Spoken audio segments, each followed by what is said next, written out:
தேவன் கொடுக்கிற ஆபிரகாமின் இரட்டிப்பான ஆசீர்வாதம். நல்ல கவனிங்க.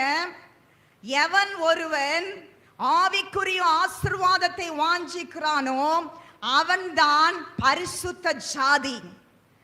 எந்த மனுஷன் ஆபிரகாமை போல எனக்கு ஆசீர்வாதம் வேணும்னு தேவனுக்கு கீழ்ப்படிந்து வருகிறானோ அவனை தான் தேவன் புஸ்தகத்தில் முதல் பெயராய் எழுதியிருப்பாரு. மத்தேயு முதல் பெயர் ஆபிரகாமின் குமாரனாகிய தாவீதின் குமாரனாகிய இயேசு கிறிஸ்துவின் வம்ச வரலாறு. ஆமென்.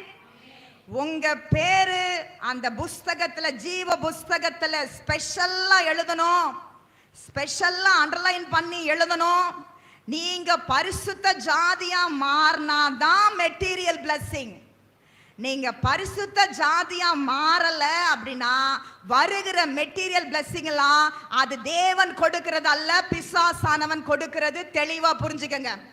இந்த வருஷத்துல நீங்க உங்க குடும்பம் ஜபத்திலையும் வேத வாசிப்பிலையும் வளரலனா, பிளஸிங் வருதுன்னா அது கர்த்தர் கரத்திலிருந்து வருகிறது அல்ல, அது நித்திய ஜீவனுக்குரியது அல்ல, அது நரகத்துக்குரியது.